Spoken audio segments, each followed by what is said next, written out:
How important do you believe is intuition in a person's life?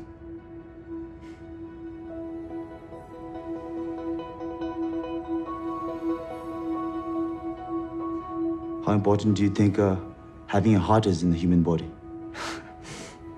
Physically, you can't live without your heart. Mentally, spiritually, I don't think you can survive without intuition.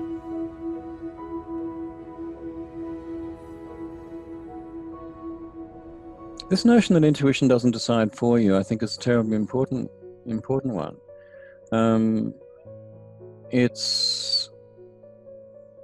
If there is, one of the questions that I'm asked often in Q&As is, how do you know what is your intuitive voice and how do you know what is your made-up voice or your rational voice? And one of the ways that I say you can tell is there is no fear or ambiguity or doubt associated with your intuitive voice. It's very clear, it's very quiet, it's very sure, but there's absolutely no fear associated with it because fear doesn't work with intuition. Absolutely. Fear and, I say in the film that fear is the biggest inhibitor to intuition. So if you're undecided as to what is your intuitive voice, that intuitive impulse, and what is your intellect, ego, personality talking to you, or as what Paul Selig would say, your small self. Then if there's any kind of doubt associated with it, then you know that it's small self-based. Small self, that's so true. You got to accentuate the positive. Wow, I feel good. A little bit of feel good goes a long way. You're listening to Karen Swain, teacher of deliberate creation, accentuating the positive, showing you a way to a better life. Accentuating the positive, it's not just fad, it's sanity. Who in their right mind would accentuate anything else? If you feel like that's what you want to do. Hello and welcome to another show, Accentuating the Positive with Karen Swain. I have another delicious person to introduce you to today who's made an incredible film. His name is Bill Bennett. Welcome to the show, Bill. Great to have you on the show. Thank you, Karen. Let me tell you a little bit about Bill. First of all, let me tell you what his film is called. It's all about your intuition. It's called PGS. Intuition is your personal guidance system. It's an 83-minute movie dealing with man's search, or one man's search, or Bill's search, for a voice that saved your life, which we'll hear about. I'll just read your bio and tell people a little bit about you because you're a fascinating person, an absolutely fascinating person. Bill is an award-winning filmmaker and author in his country of Australia, or our country of Australia. He's won the equivalent to the Oscars, the AACTA Award for the Best Film and Best Director, and has been nominated for a further 12 times. His documentary work has been awarded 2 Logies, which again is an Australian thing. Google it. Australian television's highest award. He has 2 feature films in official selection at the Cannes Film Festival and 4 feature films in official selection at Toronto. He's won Best Picture at Calvary, Palm Springs. How do you say that? Karlovy. It's it's the Czech Republic. Oh, is it? Oh, okay. Yeah, it's an important festival. Is it? Another important film festival. And in Hawaii, I've lost my place now, the Hawaiian Film Festival. And your work has been screened at New York Museum of Modern Art. And you have had 3 major film representatives in Germany, the US, and India. Retrospectives. Sorry, as well as Penguin Random House is publishing the trilogy of young adult novels, Palace of Fires, and you're also an adjunct professor of screen studies at one of Australia's largest universities. Which uni do you teach at, Bill? QUT. Oh, amazing. So, wow, so it's such an honour to have you on the show. And you've sent me the film and I've watched it. And of course, I've been exploring my intuitive abilities and have expanded them or developed them over the years. So I have my knowledge of what it is, but I wanted to get someone's view of the film that is not like me. So I've got my brother staying with me who kind of thinks, he says he doesn't think I'm crazy, but I'm sure he does. And, you know, he's pretty mainstream and doesn't think about all this stuff that we talk about on the show. So I asked him his perspective, and it was really interesting. Shall we go into how you came about making this movie about intuition? How it all started was that I was actually working on a movie in New Orleans, going back now quite a long time. I had to leave the city early to get first flight back to Los Angeles. I was in my car driving to the airport. It was before dawn. It was dark. There were no cars on the road. I was approaching an intersection. There was a green light up ahead. And as I approached the intersection, I heard a voice which said, "Slow down." And I'd never heard a voice like this before. And of course, I ignored it. I just thought it was just weird. I went to accelerate to get through on the green light because I was running a bit late. The voice came in a second time, "Slow down." I did slow down. And then a huge truck ran a red light on a cross street, and it hurtled through the intersection, just missing me. If I hadn't heard that voice, and more importantly, if I hadn't acted on that voice, the truck would have hit me and would have killed me. And that was really the start of it, because I got to the other side of the intersection. I pulled up. I was shaking with adrenaline and shock and so forth, because I had just so narrowly missed death. And 3 questions occurred to me. What was that voice? Where did it come from? And why did it save my life? And those 3 questions then, really from that point on, carried me through the film. I really wanted to make a film to explore those 3 questions.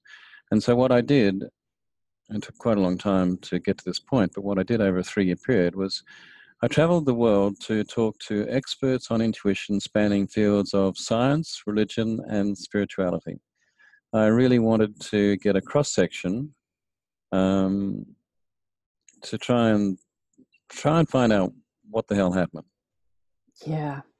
Look, it's amazing. Like, you travel the world finding out. Like, someone with me who had that same question when I was younger just did a whole lot of courses instead of traveling the world talking to experts.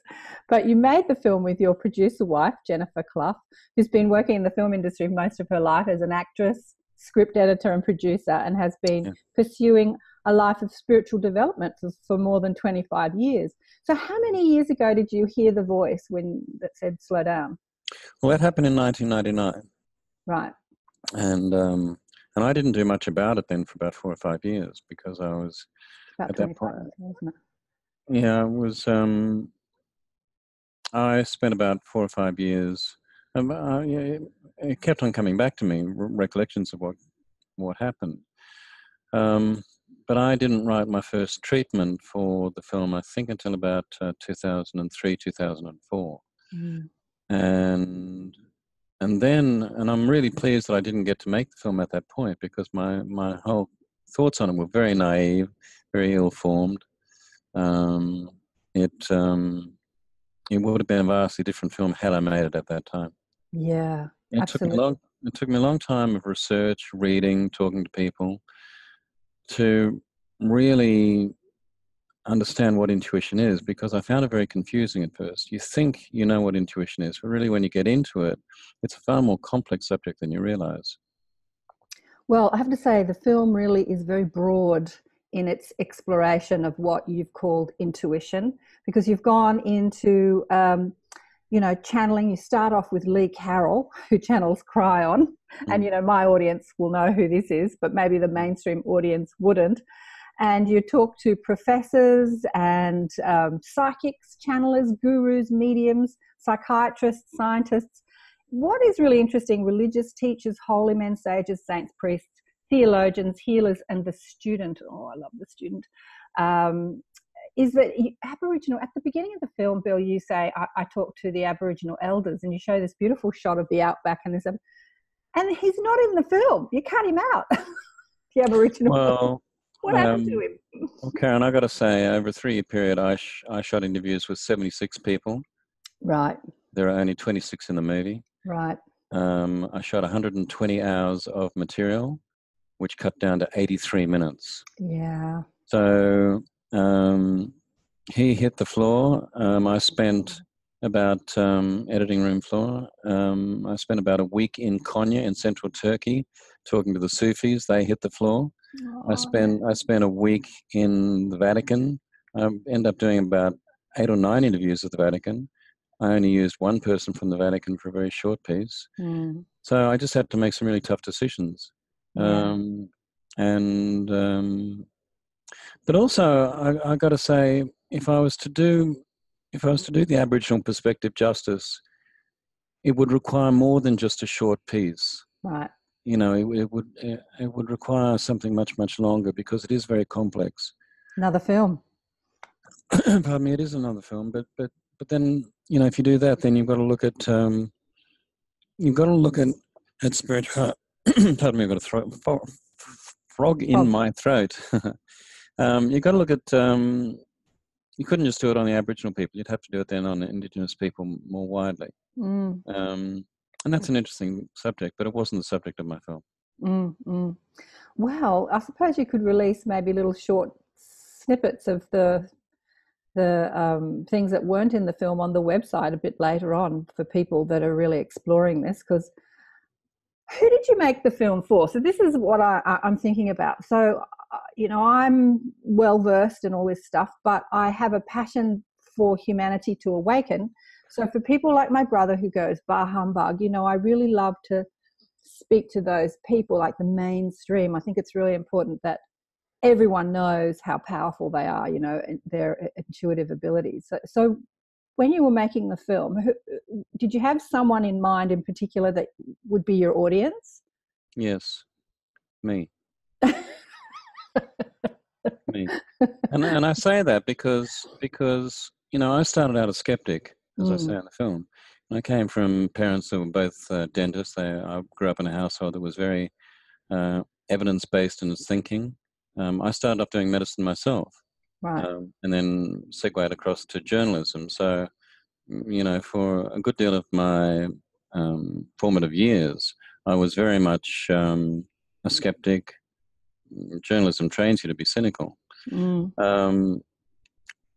And when I say I made the film for me, I figured that if I found the film interesting, and if I discovered things through the film, then I figured there'd be a lot of other people out there would do the same, because I'm just a regular person. I'm not an expert. I'm not a psychic. I'm not a medium. I don't have any spiritual or psychic powers. I'm just a regular bloke. And what makes me different is that I've got the skills to make a movie. You know, so I made the film for me. And I figured that if I found it interesting, then other people would find it interesting too, because I'm no different from anyone else. But as you say, further on down your journey, you've intuitively attracted people to you that are, you know, like pretty out there for the mainstream audience. Let me tell you what my brother said. So I showed it to him and I'm like, you know, I'm pounding him. What did you think? And he goes, yeah, it was really good. It really captured his attention. He kept watching. He didn't get bored. You know, if you're not interested in a subject, usually you're kind of like, oh, what time is it? But he was like, I was watching his face and he was watching it the whole time. He said, you know, what I liked about it is it didn't throw it in your face and like tell you that you have to be a certain way. It gave you a choice. And I'm like, right, okay. And he said, you know, you can think about this stuff or not think about it. It's your choice. And I'm like, okay, right. And he said, and everyone in the film was experts. You know, they were all experts. So he really got the sense that the people he was listening to were really experts in their field, which I thought was wonderful, the way that you've portrayed that, because a lot of the people like Lee Carroll and Paul Selleck and a lot of the people that are channelers, you know, on their own, if you present them to the mainstream audience, people are going to go, what the? But as you've presented them, they appear as experts, which they are in their field. But you've thrown them in there with psychiatrists and scientists and holy men and sages. It's like you've the whole gamut. So for people that are watching this, if they've got friends or relatives that are awakening and maybe asking questions, this film is a great place. It's a great place to start. What do you think? Well, I think so. I think what your brother said, I think, was very interesting because, look, it's really interesting. I heard a voice, and the voice came out of nowhere. So then I went to people who hear voices and channel them. And that's why there are so many channels in the film. Yeah. And the people in the film, like Paul Selig and Lee Carroll, who, you know, as you know, channels for Cryon, and genuine mystics like Carolyn Mays, genuine mystics, and Judith Orloff. These are extraordinary people, and they're real. And James Van Prague as well. They do stuff that you can't make up. You know, they're absolutely bona fide real. They have a connection with higher realms. And I came to the conclusion that that voice that came out of nowhere came from a higher realm. So I want to speak to people who spoke to voices. It really is as simple as that. So when this voice spoke to you, you said it happened twice, slow down. Was it a quiet voice that you ignored initially? And then did it get louder? Like, did it shout at you, like, slow down? It did. You know, what's interesting, Karen, is since making this film, and I've been screening the film now theatrically around Australia and around the US for the past 12 months, what's been absolutely a huge eye-opener for me is that people have come forward almost at every screening and recounted their own story of a voice. Usually it's a voice that intervenes and that saves their life or saves the life of someone else. We had a screening in Leichhardt in Sydney here. Pardon me. When was it? Late last week. I had two people step forward and gave me their own personal stories. And once again, it was a voice. And oftentimes, the voice says same thing with me. It says it once, and the person ignores it. Then it says it second time, and the second time is louder and more emphatic. One story was about somebody was told, "Put your foot on the brake now," and the person put the foot on the brake, and then a man lurched out. Thought it was either drunk or on drugs. Lurched out from between two cars on the side, and in front of the car. That person had time to stop because they'd already been braking because the voice had told them to brake. But had that voice not intervened, they would have hit that drunk or drug person and would have killed them. And this is another very, very interesting thing that I've discovered, is what I've called proxy intuition. In that instance, that intuition didn't save the life of the driver. It saved the life of the person who was lurching out between the two parked cars. Right. And so I started to realize that, in fact, intuition not only works as a safeguard for you, for the person who's having that intuitive impulse or insight, but it can also work in a proxy way to save the life of somebody else. Now, mind you, had that driver hit that person, that driver's life would have changed just by the mere fact of having hit the person and killing them. You know, the driver would not have been killed, but certainly the life would have been, affected quite markedly from that point. But this notion of proxy intuition, that you in fact can carry intuition for somebody else, is a really interesting one. It's one that I'm quite fascinated by. Well, what's really interesting about the movie is that you not only talk about intuition in a sort of scientific way, you go into angels, soul plans, purpose, like what are we doing here? So you really take the person on a journey. And I love that you talked about angels, because when people are thinking about intuition, I think they're thinking more about that gut feeling, sort of guiding them, rather than an angel talking to them. And so, well, in my instance, I heard a voice, and so one of the things that I questioned was, where did that voice come from, and could it have been the voice of an angel? Because we're told that we have guardian angels and so forth. And when I started this film, I didn't believe in any of that stuff. Getting back to what your brother said for a minute, he said that I didn't try and force any particular opinion down anyone's throat. One of the things that I've tried to do in this film is say, look, this happened to me. These are the questions I asked. These are the people that I went and spoke to answer those questions. And I have left it up in the air because I'm not proselytizing in this movie. I'm not saying this is what you've got to do. What I'm saying is, this happened to me. These are the people I met. This is what I discovered. Isn't that pretty bloody amazing? You know? pretty bloody amazing. Two Yeah, different point of view. Yeah, and so I'm not saying do this, do that. You know, you've got to become intuitive. As Lee Carroll says in the movie, this is not evangelizing. You know, there's some people who just aren't ready to live an intuitive life. They're not ready to trust their intuition, and that's okay. You know, the film is called A Journey by Bill Bennett. And so what the film does is it charts my journey. Now, if people want to take something from that and learn from it and be impacted by it, that's fantastic. But if they don't, if they're not ready for it, that's okay too. Well, Bill, I totally understand that, because that's what I do with the show. You know, I present people's stories, their journey, their life's journey, and their wisdom, rather than, you know, teaching you have to. It's like, look at how this person, look what happened to this person.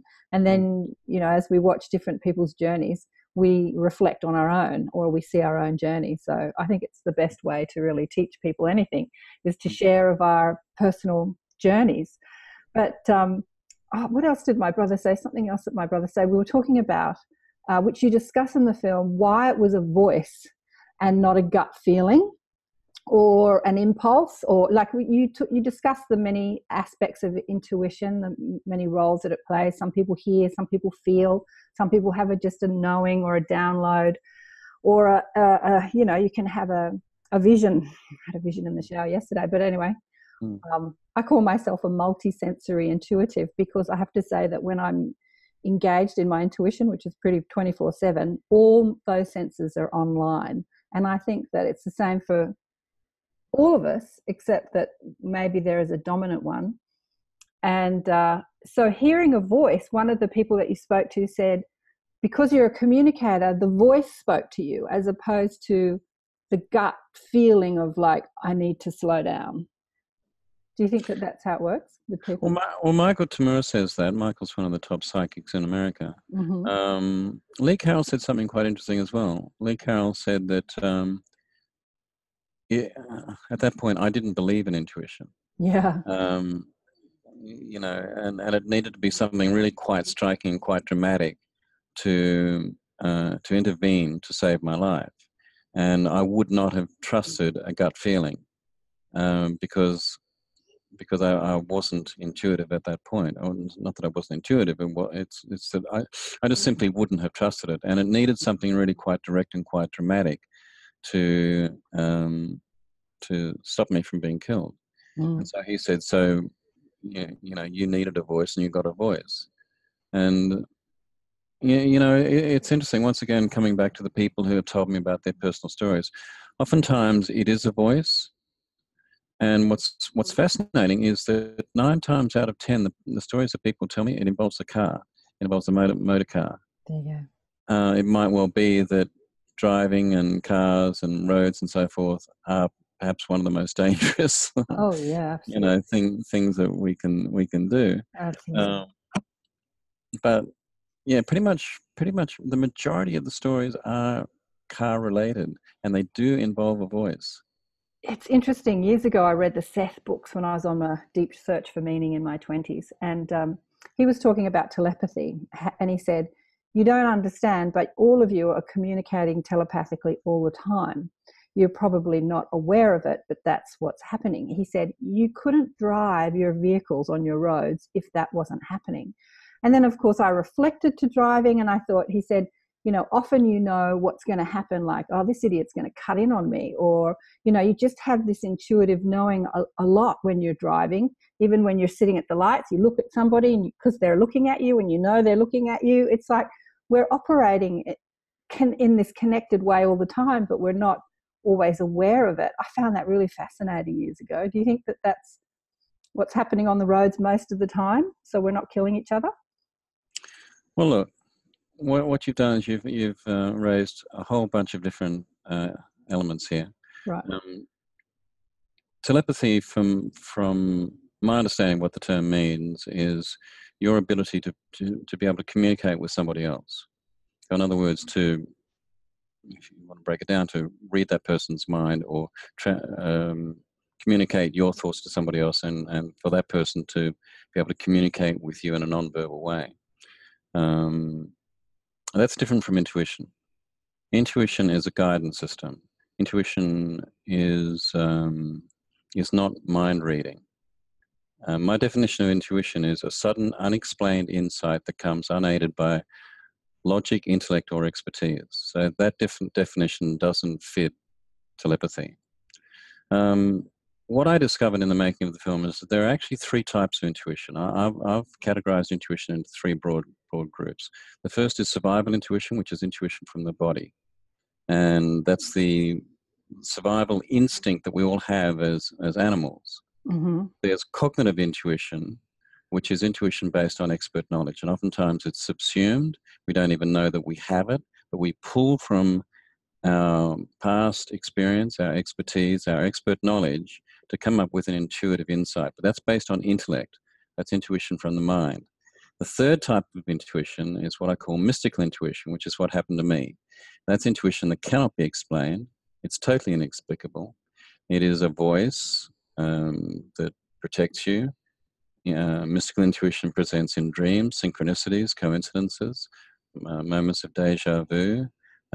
It presents in numerology, astrology, these types of things. Mystical intuition is intuition that is from a higher realm. And that is a totally different type of intuition from, say, cognitive intuition. And when you're talking about driving on the road and anticipating what another driver might do and so forth, that's cognitive intuition. That's intuition from the mind. That's not mystical intuition. And to an extent, it's also survival intuition as well. Can you see the delineation between the three categories? I actually feel that they're all very blurred. The lines are very blurred. But would you put channeling into mystical intuition? Would you call channeling into mystical intuition? No, channeling's not intuition. Channeling is a communication with a higher realm. So how does that fall into those three categories of intuition? It doesn't. No, it's a psychic ability. Now, what your fellow said is that we all do have psychic abilities. Some people have more, they've developed them more, or they have been born with greater sensitivity to these psychic abilities. We all do have them. But, for instance, somebody like Paul Selig, Paul was a NYU academic for most of his life. And he didn't come into his psychic abilities until he was in his middle age, middle years. And that happened through a series of events that are explained in his books, but it was quite an epiphany for him. And he suddenly realized that he did have these abilities, and then he developed them over a long period of time. But that's different from intuition. Okay. I just want to go back to the angel because I've had Paul on the show. I know his story and I love his work. I love what the guides say. I just love it. Don't love the way it is presented with the whispering and then the repeating, but I love the words. So the books are fabulous. But, I had Garnet Schulhauser on the show a few times, and Garnet was a corporate lawyer for 30-odd years, and he was walking down the street one day and a homeless man stopped him in the street and said, "Why are you here?" And long story short, this homeless man ended up being a spirit guide who gave him his sole purpose and started channeling information to him and then taking him on astral journeys around the cosmos and showing him all this stuff. Their books are amazing. But he met his guardian angel on one of his astral journeys, and he was asking his angel what her job was in his life. And she said, "Well, specifically my job in your life is to stop you from killing yourself before your time is up." And he said, as a pinned down corporate lawyer, he'd been very, very fixed, very safe, very sort of fixed man. And he said, "Oh, well, you've had an easy job with me." He said, "I've, never taken any risks. You wouldn't have had to save me very often." And then she opened up this screen for him and said, "Let me show you how many times I've saved your life." And he just saw countless times that she had intervened in him, like a little boy running onto the road, classic. How amazing. Running after the ball. What's his name? Garnet who? Garnet Schulhauser. He's a Canadian man, lives in, I've forgotten now, Calgary, I think, or he used to live in Calgary. Now he lives in Victoria. Anyway, he lives in Canada somewhere. And his books is He's written 4 books. They're amazing. I'll send you the link to the shows I've done with him. But what I found fascinating about Garnett's story is that we don't realize how protected we are. You know, like you had a voice that saved your life, but and you have this one instance that sort of changed the trajectory in the rest of your life, and now is changing the rest of other people's lives as they watch your movies and read the books and see interviews.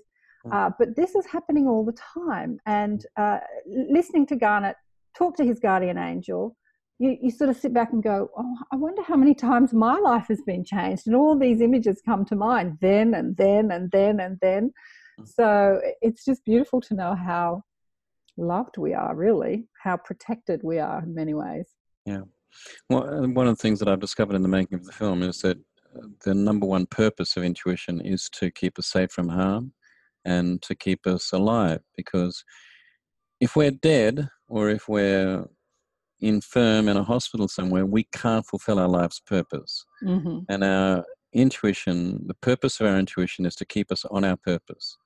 And we can't be kept on our purpose if we cark it. Yes, and yes, this is true. This is true.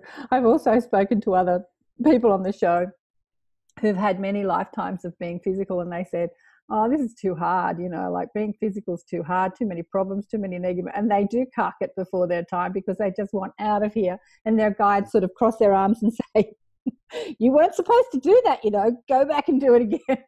So, yeah, keep us here before we cark it. But, you know, as I was talking to my brother the other day, we were discussing the voice in your head, and I had this flash of intuition, Bill. Well, I have those all the time. Intuition. I thought, why haven't you put this intuition, to learn from within? Tuition is to learn, to be taught, instruction, teaching, and it's like inward teaching. I thought, oh my God, the word itself says it all. That's quite true. I hadn't thought about that. Yeah. Yeah, it occurred to me the other day, and I thought, isn't that brilliant? He didn't put that in the film.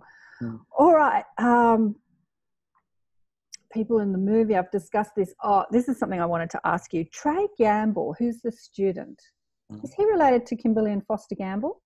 No, it's just an absolute total coincidence, the same name. No, Trey was the son of a lady that my wife and I met in Texas. The lady was the sister of someone that I've worked with in the film industry here in Australia. Right. So it was a series of circuitous kind of connections that took me to Trey. When we went to Texas, my wife and I had dinner with this lady, and Trey came along. And over dinner, we were talking about the film, about intuition, of course, and Trey was very articulate in denouncing it and saying that it could not work for him. And I said, young man, I really do have to speak to you on camera. And so that's how he came about. But Karen, I got to say, the whole film sort of happened like that. I was just led from person to person to person to be interviewed. Yeah. I didn't know who James Van Praagh was 2 days before I met him. Oh, really? That's great. I didn't have a clue. That's fabulous. Yeah, I kind of knew who Carolyn Mace was, but not really. And and I did a bit of quick research before I did the interview. But well, I have to say, in the film, she's fabulous, but she's still scary. I mean, Carolyn is scary. She's scary. She's passionate. She's like one of those passionate, defiant women who you ask her about angels. Do you believe in angels? And she goes, no, I don't believe in angels. Like she said, I'm past believing. You know, I don't need to believe. I just know. And she's like this. She's really scary. I was watching my brother, and he was kind of like, I was a bit scared. She's fabulous. She's fabulous. Yeah. But what I want to come back to Trey, because Trey made me cry. A couple of people made me cry, because there's lots of people postulating and talking and then giving their wisdom and channeling, and it's all wonderful and beautiful. But Trey made me cry because, oh my God, what he says. You know, he says, oh, it just speaks to the fear that, you know, he said my generation is told to be successful. We've got to get the education, get the job, get the money, be happy, is what he says, you know, in that order. And I'm thinking, not just your generation, Trey, which is the young generation. It's like all our generation were told that. Like everybody's told that. Don't give up your day job. Don't listen to your passion. Don't listen to your intuition. Get the degree, get the job, get the money, be happy. And so he speaks to what is driven into every single human being. And that's why it made me cry. And he said, I can't afford to listen to my intuition because then I won't follow the rules that I have been told to do. And it just made me cry. And that's why I wondered if he was Foster Gamble's son, because Foster and Kimberly Gamble are these amazing spiritual teachers. Of course, Foster made the incredible movie Thrive. And I'm thinking, that can't be coming out of the mouth of someone who's related to Foster Gamble. That's why I needed to know if it was a relationship. So purely coincidental. You're absolutely right. I mean, one of the reasons why Trey is one of the people that remained in the film and didn't hit the editing room floor is that he does speak beyond his generation. And, you know, he is in a section where the film discusses fear and intuition. And he really does articulate it very, very well. That fear is the greatest inhibitor to intuition. And what he says makes absolute sense. There are, you know, we've got to live day to day. We've got to pay the mortgage. We've got to be successful. There's all these sort of pressures on us to be successful, to earn a good living, to have status, all of those things. And in many ways, they go against the notion of just dropping everything, walking out the door, and following your intuition. You know, so he articulates something that is very, very real. Yeah. But Lee Carroll comes back and says, "Look, when you're ready for it, then you're going to be ready for it." And you know, I think that's very, very true. There are times in your life when. But look, I've got to come back to this, and that is that now that I know what I know about intuition, I look back on my life, I look at major turning points in my life, major decision points, and I can see how my intuition tried to influence me. And I now, with the wisdom of hindsight, I can see those times when I did follow my intuition, things worked out. Those times when I didn't, and things got very difficult, and relationships broke down, or I wasted years of my life, or I pursued things that I thought were meaningful but turned out not to be meaningful. These kind of things. I can see now how my intuition has constantly been trying to guide me through my life. Absolutely, absolutely. And what I love that Trey postulates to, you know, thinks about, chews over, is he denounces, I can't afford to believe in intuition because I've got to get the degree, get the job, get the money, and be happy. He starts talking about Bill Gates, and not Bill Gates, Apple guy. Steve Jobs and somebody else. And Einstein. And Einstein, and how they followed their intuition and they were this huge success. And then he starts to it's confusing him because he's got this stance of like, I can't afford to engage in intuition because I've got to do these things. But all these really successful people did exactly that. Like Steve Jobs dropped out of university and followed his gut feeling to do a calligraphy course. He actually did, to the horror of his parents, and then studied art and calligraphy.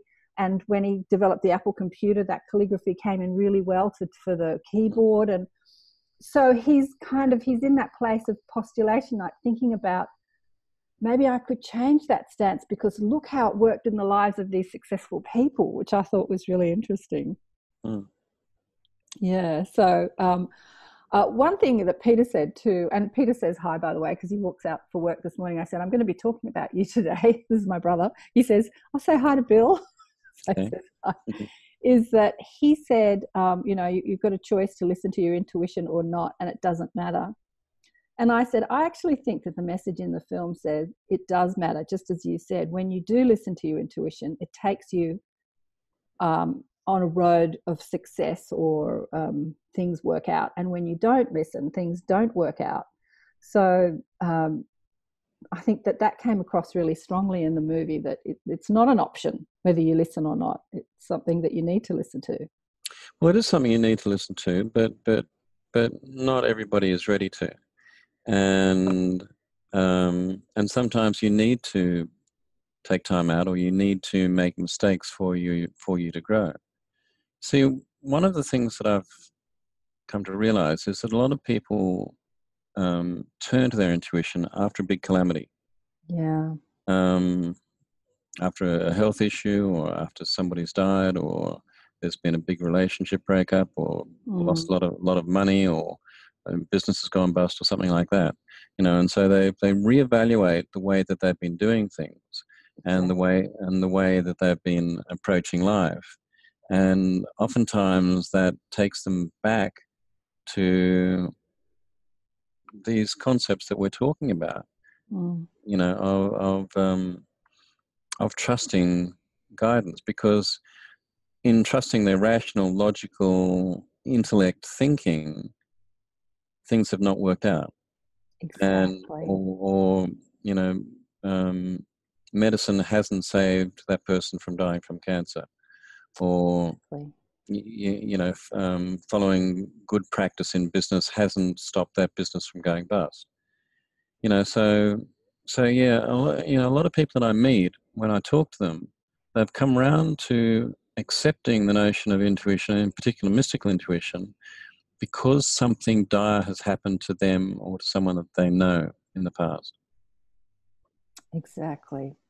It's a wake-up call, isn't it? Which is actually what my brother's been going through. He's followed his logic, and it hasn't led him to the success that he thought it was, and now and because of that, he got sacked from his job and so on. He ends up staying with me for a period of time, this mystical sister who channels and talks to dead people and interviews people on shows and stuff. And there's no coincidence that he's staying at my place and I'm throwing these films and things in front of his. It's like, wake up call. Wake up call. But one of the other guys that I thought was fascinating was Dr. Dean Radin, researcher of Radin, R-A-D-I-N, researcher into human consciousness. He comes across as one of the scientists. He's actually a beautiful, magical, mystical man, but he comes across as this sort of fixed scientist. And you ask him, what do you think happens when you die? Do you want to talk about what he said? Oh, he knocked me sideways when he said this. I couldn't believe it. I said, what do you think happens to you when you die? And he says, well, there are two options. One is that everything can just go blank and that's it. Or the other is that your essence can go on forever. And then he said, and perhaps then I can do what I really want to do, which is go visit other galaxies. And I loved that. And as soon as he said that, it was all I could do from behind the camera just to stop from bursting out laughing. Because Dean, I've got to know Dean quite well, and he has a wicked sense of humor. He is a meticulous, rigorous scientist. Yeah. But the flip side of him is that he has this very, very, very sly sense of humor, and it comes out of nowhere. And I felt it was important to put that in the movie. I just like, because exactly, he comes across as absolutely meticulous, fixed, scientific. If you can't measure it, if you can't see it, it doesn't exist. And then he says, but what I really want to do is go and visit other galaxies. And I'm thinking, there are aspects of you that are out there in the galaxies, and probably those galactic aspects of you are, communicating to you and through you in your scientific work. Because that's exactly how a scientist thinks. If you can't measure it, it doesn't exist. And, how do you measure intuition? You can't measure intuition. That's why science doesn't acknowledge that mystical intuition exists. I mean, what Dean and others have been doing is they have been measuring intuition to a certain extent, and that is they've been measuring things like precognition, and the physical kind of manifestations of intuitive impulses. But what they haven't been able to do is they haven't been able to figure out where it comes from, how it works, and why we have it. And just as science hasn't been able to figure out why we have dreams and where the dreams actually come from. Look, science hasn't figured out a lot of stuff, and there's a ways to go. But I think in the near future, not too distant future, our science and our spirituality will merge completely. it's merging now. You know, what gurus have been saying for years about meditation, science is coming out with all this data about how it changes you and brain science and all that sort of thing. But well, Karen, yeah, look, I think to an extent that's very true, and there is, you know, becoming a convergence between science and spirituality. Is that no doubt? But science will never prove that God exists. Science will never prove that a soul exists. These are what I call in the film the unknowables, and I don't think science should. I think it's important that we do have true mysteries in our life, because that gives us hope. If we take away all the mystery in life, then we also take away hope. Absolutely, life is mysterious. Another thing that was discussed in the movie is about, I think this was in the section in fear. Intuition does not decide for you. I loved that line, because you know, we're given this guidance, these gut feelings, these voices, but ultimately we have this free will to decide whether to follow it or not. I think this is in the part where you talk about why doesn't it work? What stops intuition? And I think Caroline Myss says intuition doesn't decide for you. I loved that. It's actually Paul Selig. Paul. Yeah, Paul says that. And you know, Paul, as you know his work. Yeah, he's got a new book coming out, the Book of Freedom, coming out next week. But this notion that intuition doesn't decide for you, I think, is a terribly important one. It's, if there is, you know, one of the questions that I'm asked often in Q&As is, how do you know what is your intuitive voice, and how do you know what is your made-up voice or your rational voice? And one of the ways that I say you can tell is there is no fear or ambiguity or doubt associated with your intuitive voice. It's very clear, it's very quiet, it's very sure, but there's absolutely no fear associated with it, because fear doesn't work with intuition. Absolutely. Fear and, you know, I say in the film that fear is the biggest inhibitor to intuition. So if you're undecided as to what is your intuitive voice, that intuitive impulse, and what is your intellect, ego, personality talking to you, or as what Paul Selig would say, your small self, then if there's any kind of doubt associated with it, then you know that it's small self-based. Small self, that's so true. I have to say, this is something I wrote at the beginning, you know, PGS, personal guidance system, goes hand in hand with EGS, emotional guidance system.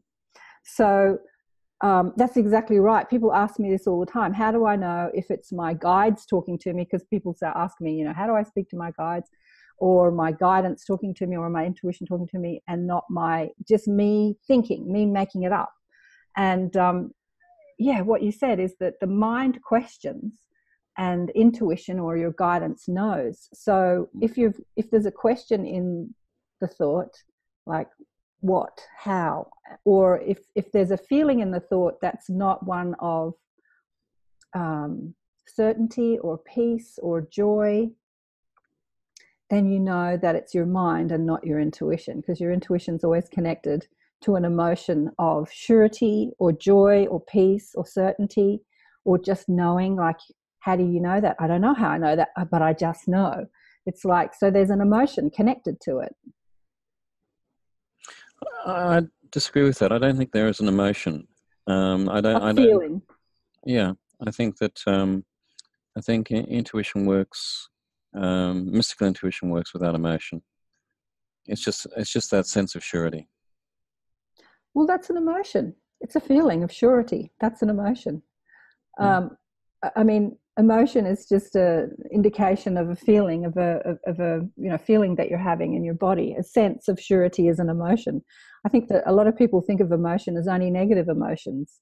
You can have joy and happiness and joy, happiness, surety, confidence. These are all emotions. These are all feelings, energy moving through us, which we feel. And before, when I was talking about the three categories, and you said that there's a blurring between the three, you're absolutely right in that intuition is energy, and energy has no boundaries. Mm-hmm. And but one of the things that I had difficulty with when I first started making this film, Karen, is that when I looked at intuition, I started reading books on intuition. It covered such a broad area. You know, there were so many different types of intuition, and they didn't fit one particular definition. You know, the definition seemed to be very rubbery. You read Gary Klein's books, for instance, and they talk about cognitive intuition. Or, you know, you read Carolyn Mace's books and they talk about mystical intuition. But I never, these three categories is something that I came to, a conclusion that I came to, and it was only really for me to try and make clarity out of what I saw as being quite a broad, disparate definition of what intuition is. Mm-hmm. Well, you're presenting it as you're presenting it to people. I can only go on how I relate to it because I experience it. And in my experience, it's very blurred. I have guides channeling through me. Sometimes they click in, and I know when they click in because I feel it. And then I have just knowings, just absolute lightning fast knowings. I don't know how I know. And I have voices talking to me, and I have sight, or I have a gut feeling. Like all of it is switched on, like multisensory. But I started to think about this because I had a psychic on my show who called herself a multisensory intuitive. And I thought, oh my God, that's such a great, like I stole it from her, because we are multisensory, because we have multisensory in our physical. We have a sight and smell and hearing. So we are multisensory, and we are using all our physical senses at once. Why wouldn't we use our intuitive senses all at once as well? It's not like we only see and don't hear, or we only feel and don't see. We can use them all at once, and that's how I experience my intuitive abilities. And I think we all have them, and I think we're born with them. I think that we operate on them as a baby, and then as our physical senses kick in, we start to rely only on the physical senses, and the other ones recede. And that's something that Paul Selig says when you ask him about intuition. Now, what did I put down? What Peter said. Where's Paul? He said something about systems. You were talking about systems of energy, and is intuition a system within our body? And you discuss that, and you ask the guides, and he said that it's not the right word, but it's a system. Oh, where did I write it? He said it's not the right word, but it's the right idea. And he talks about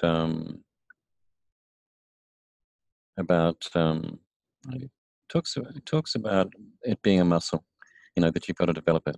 Develop your circulatory through use and reliance upon it. I thought everything that comes out of his guide, I just love what he says, because I can relate, because when you do rely on it, it expands, it grows, it gets more, and use and reliance. So if you're not relying on it, not using on it, then it retracts. And I love Paul Selig. I have to say, I absolutely love, and I'm going to put this in this little interview, what the Prince of Bhutan said. He didn't hit the editing room floor. I just loved what he said. Well, I did quite a long interview with him. In fact, I went to Bhutan just for that one interview. Right. And I only used one small section of him, but what he said was very special. How important do you believe is intuition in a person's life?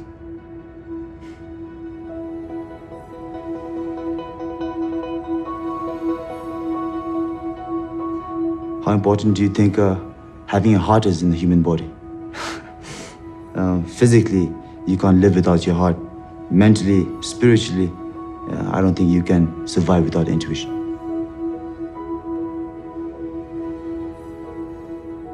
It's very special. Very special. So do you think that you'll put up any of the interviews that didn't make the film for people to watch? Maybe just pop them on the website? I'd love to watch them.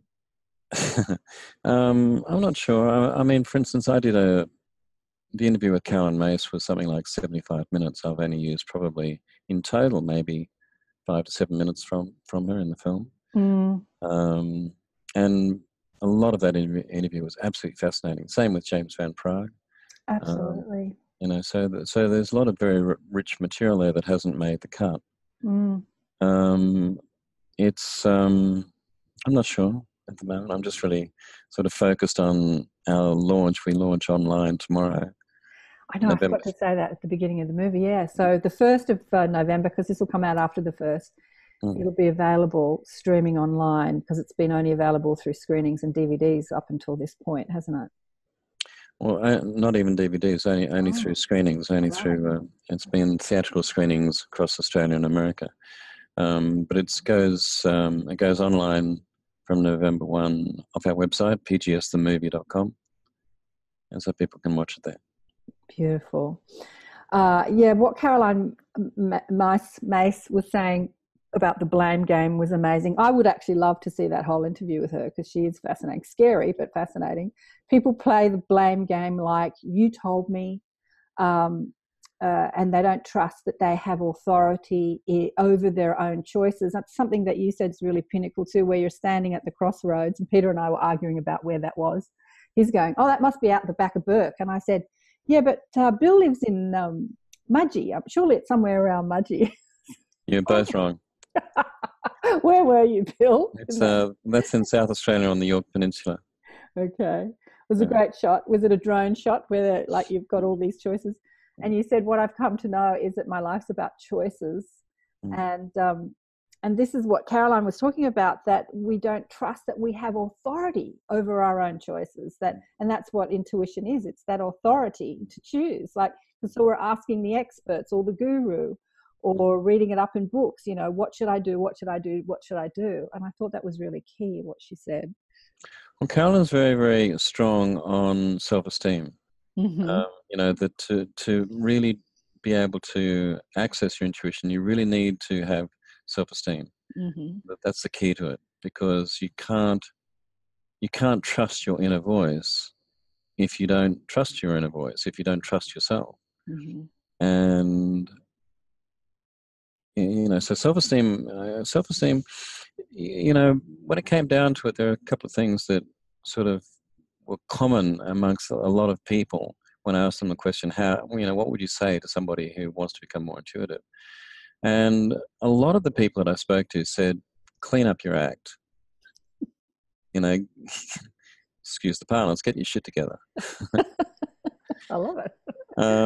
And by that, what they meant was, get rid of things in your life like jealousy, anger, hatred, all of these very negative things that in the end come back to fear.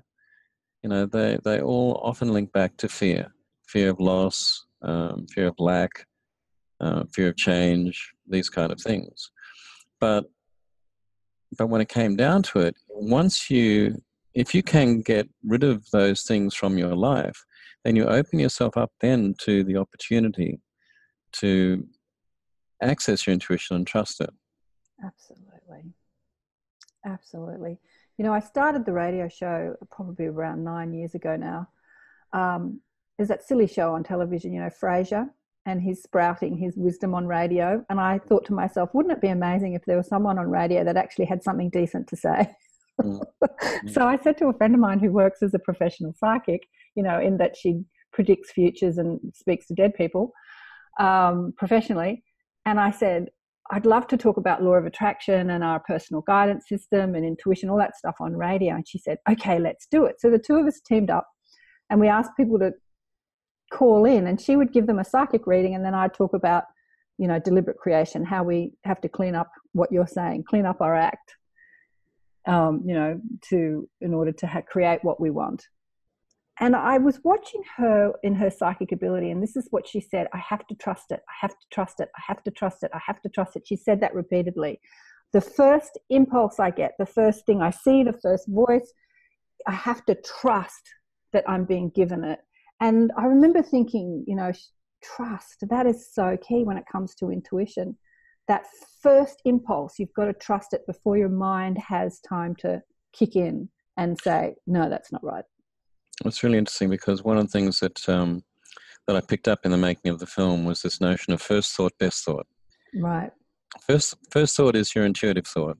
That's the thought that people often dismiss, or run screaming from because it's a crazy thought. It's the wild, thought that's going to take you down the paths less traveled. And what happens is that they dismiss that first thought. They go to their second thought, which is their rational, intellect-based thought, and they run with that. But that's the thought that's going to keep them where they are. Your first thought's going to take you into discovery, into multidimensional areas. It's going to take you into creativity. It's going to take you into new thought.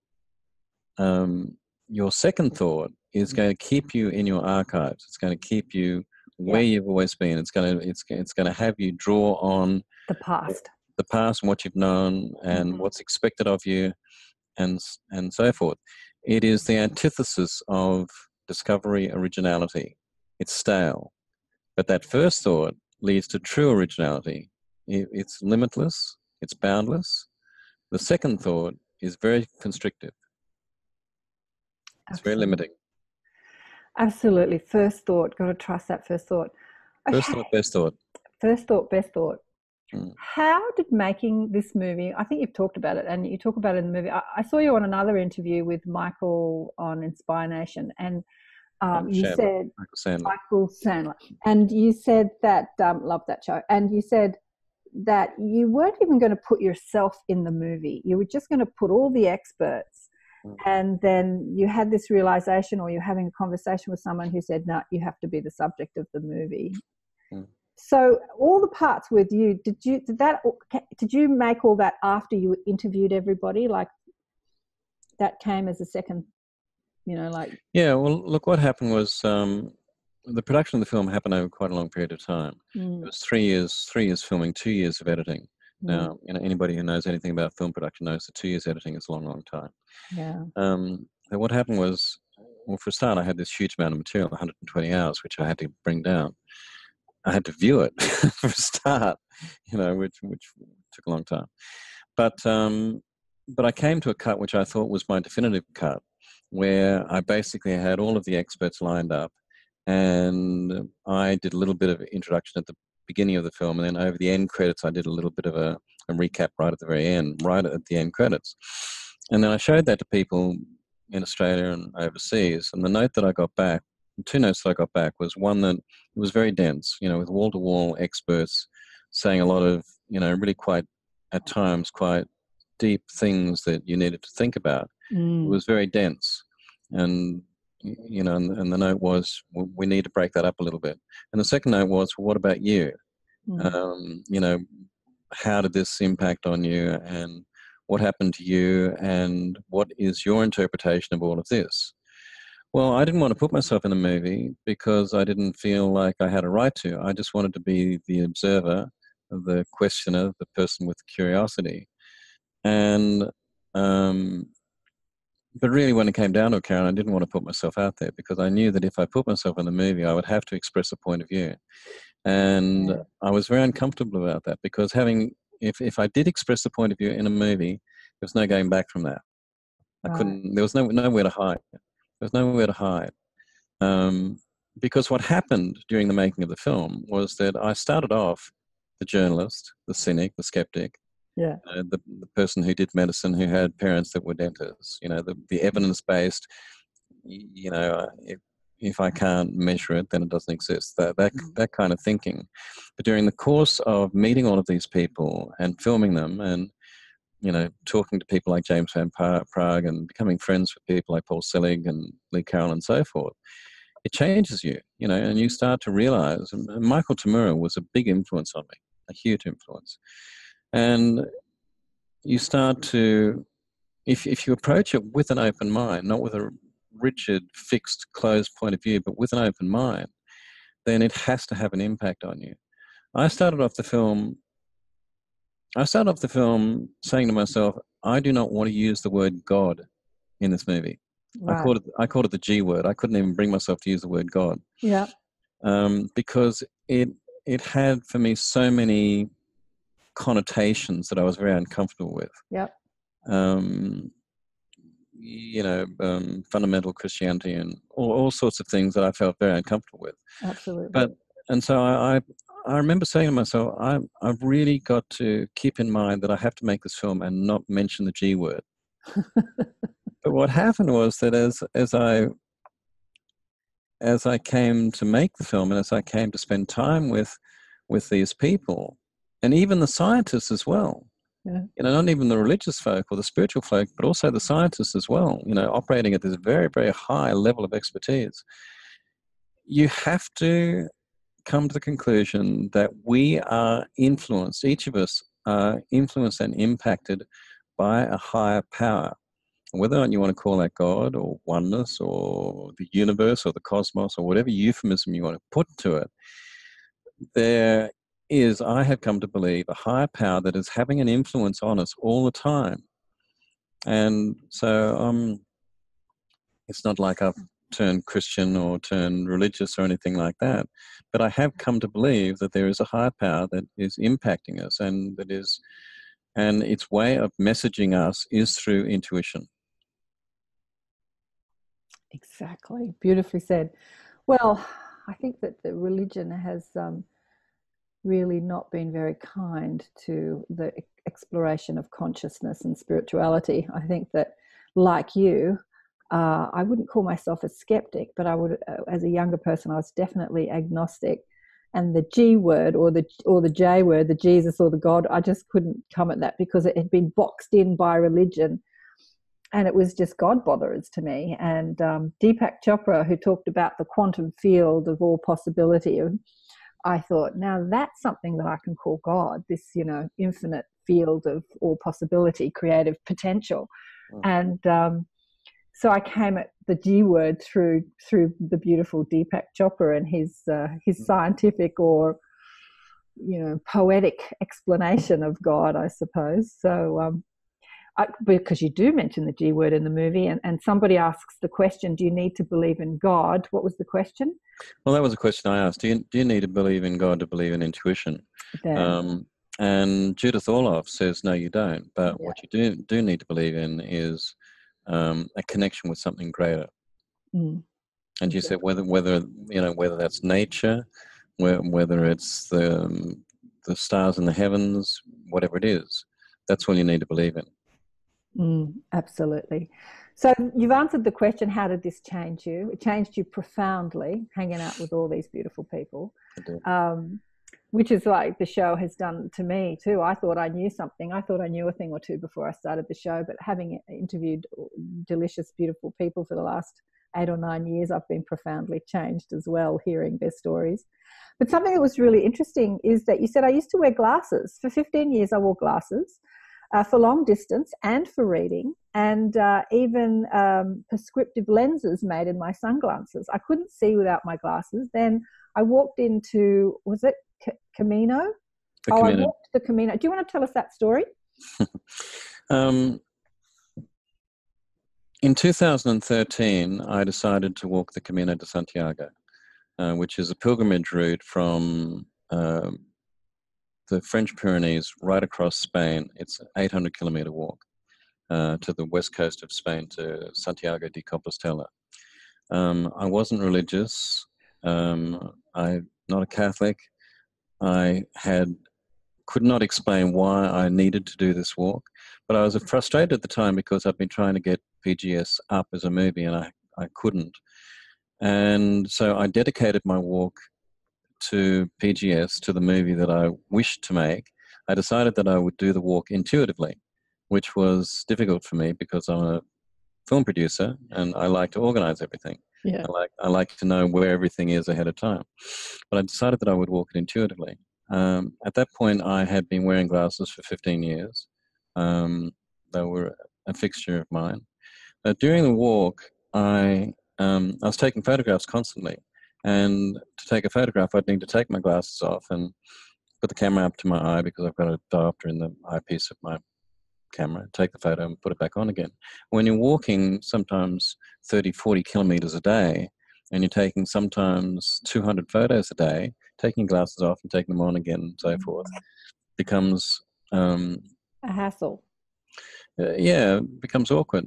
and particularly when it's cold and you've got gloves on and things like that. So I decided one morning that I would just take my glasses off and just walk half blind and take photographs. But after a while, I realized that I didn't need my glasses.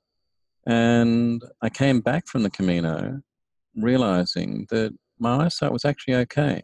And I didn't need my glasses. That, prior to that, I needed my glasses to do driving tests, to pass my driving license tests, things like that. I didn't need them. And what I think happened was this, and this is something that I firmly believe. The Camino has a energetic imprint. There's a result of millions of feet of pilgrims that have walked that same trail over literally hundreds of years, almost since the time of Christ. And what I think happens is that if you walk with intent, then that spiritual intent is translated into the earth. And the next person coming along, if they have that intent, they can take from that path, from that energy within that path, that spiritual intention from the previous pilgrims. And if you've got the spiritual intention and energy that's been built up over millions of pilgrims, over hundreds and hundreds of years, it's a very, very powerful energy that you're drawing from. That's why I'm really quite astonished that people 80, 90 years old walk that walk and they don't have problems. People with major health issues walk that walk and they come to the end of it and they're healed. Well, for me, it wasn't something as dramatic as that, but it did mean that at the end of it, I didn't need to wear glasses anymore. And you still don't wear glasses? No. I mean, if you notice in the movie, when I'm first driving the car, I'm wearing glasses. Right. If you go back and have a look at the movie, I'm in the car. Yeah. I shot that. I think I shot that before I walked the Camino, while I was still wearing glasses. That particular sequence. But I haven't worn glasses since. No. I'll have to walk the Camino and get my glasses. No, I remember because I wear glasses for short sight, and now that I'm getting older, the long sight's going as well. But I play with this thought about sight too, because it's interesting that as you expanded your knowledge and intuition, that your physical sight improved as well, like the insight and the outer sight improved. But I was, my brother had bought a boat years ago, the other brother, and my other brother and I went up to help him sail it down the coast. And it was at the time when my eyesight was going and I was wearing it to read. And I remember he bought this little boat, we're out in the sea and we're in this rocky sea. And I was downstairs in the cabin reading, and he yelled down and he said, "Don't you get seasick, reading?" And I said, no, I don't get seasick. I'm fine. But what I realized is that I was reading without my glasses. And I had this like, oh my God, I haven't got my glasses on. And yeah, I realized that this sight thing is kind of malleable depending on where you are and what you're doing. And I think that being out on the ocean on a boat, not being on a screen on a computer or worrying about anything, my sight kicked back in again. So anyway, I've lost it again now because I'm on the computer all day, every day. Maybe if I walk the Camino, I'll get better physical sight. I can only recommend it. So, it's been beautiful talking to you. Have you got any last things that you'd like to share with people about yourself, the movie? I loved that you put yourself in the movie. I thought personally that we could have seen more of you throughout the movie because I loved hearing your journey. I mean, it's all very well listening to talking heads telling you great things, but it's the journey, it's your story that really is engaging. So what's next for Bill Bennett? Next year, I'm starting a film on fear. Mm-hmm. And what's that going to entail?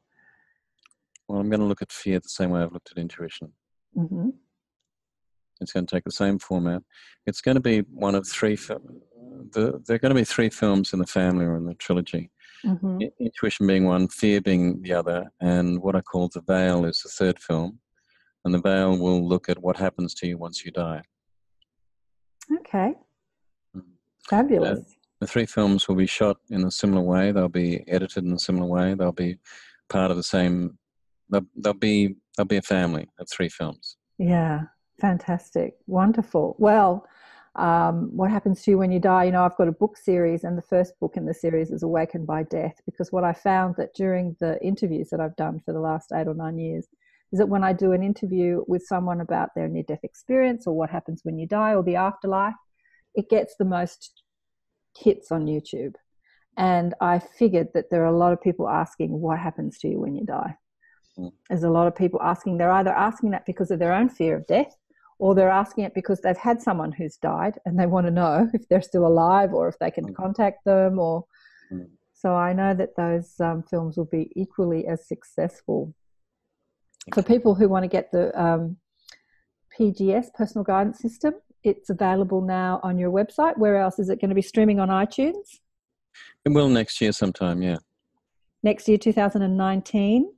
It'll come out on iTunes, but it's on Vimeo at the moment, is it? Well, it's off our website, which is pgsthemovie.com. So it can be rented or bought there. And also people can buy the DVD? No, we're not doing a DVD at the moment. It's just streaming. Okay. DVD will come out later. Okay, great. Any last words, Bill, before we go? No, look, thank you, Karen. It's been a really lovely conversation. And thanks for looking at the film the number of times that you did, because you're obviously very familiar with it. You're able to quote it as well as me, which is pretty good. Great. I think that intuition is a really important subject, and it's something people ask me all the time, because it's something I was passionate about as a young girl, to develop my intuitive and psychic and channeling abilities, you know, whatever category you want to put those in, even telepathic. And I think that personally, it's where we're going as a human race. You know, at the moment, there is a lot of stuff that's being covert, that's being uncovered. And I think that as we evolve as a human species, our intuitive or telepathic or psychic abilities will become more online. And so the lies and deception that we indulge in this world cannot exist inside this sort of expansive, open, you know, look into people's minds. I'm somebody who knows what people are thinking just by, I don't even have to meet them. I just look at a photograph of somebody. And so this vulnerability, this openness is going to only help make a better world. We have to stop lying to each other and ripping off people. And it's an important message. And if this film awakens people, if it does to people who watch it what it did to you who made it, then we're doing well. We're all doing well. I think so too. Yeah. So thanks again for being on the show, Bill. So, thank you. Thanks, Karen. Wasn't the wonderful Bill Bennett fantastic? He is a bit of a light amongst the filmmaker community when people are making so many movies about violence and drama, and he's out there talking intuition and enlightenment and channeling and all those fabulous things. And he's such an expert filmmaker. So we're so privileged in this community of conscious expansion to have someone with his expertise making movies, expanding consciousness. So go ahead to his website and check out his film. And it is a great film to show people, like I showed my brother, people that are really exploring this, wanting to understand it more or have a few questions. Even though it goes there with the channeling and angels and life purpose and everything, it's a bit of a quantum leap in expansion, but I think that that's what the world needs. You know, I think the world needs to wake up with a quantum leap. No more taking 30, 40, 50 years to awaken to the realization that we're guided. It needs to happen kind of quickly. So this film is something that can do that. And for people, thanks again for watching and listening to another show, Accentuating Positive with Karen Swain. And I've got Penny Kelly coming up next in the Inner Sanctum online gatherings. She is just amazing. Somebody sent me an email last night and said how much that they enjoyed watching the interview I did with her in August, and how they've sent it on to all these people. So I watched it again last night because, you know, I interview so many people and speak to so many clients and busy. And I love Penny. She's just fabulous. I could have spoken to her for 5 hours. We spoke for about 2 hours, but she's just fabulous. So she's going to be a guest teacher in the Inner Sanctums online gatherings that I put together. We have 2 gatherings a month. One is with me, so you get to ask me questions about anything you like. You can ask my guides questions, or you can ask about the guests that I've spoken to, and plethora of information available. And then I invite a guest teacher to come in and share their wisdom with our little tribe. It's not expensive, it's very cheap. The Inner Sanctum, especially for Americans, because our dollar is just crazy at the moment. It's like under 70 cents Australian to one American dollar at the moment, and the pound. So if you're in the UK or Europe, the euro, I've got the prices in Australian dollars, so it makes it very inexpensive for you. The cats come to say hello. Hello! And remember to get the book Awakened by Death. Personal stories of transformation, people awakening through the death experience. Bill said he's going to make a movie about what happens when you die. That'll be interesting. Thanks again for watching. Love you all. Bye for now.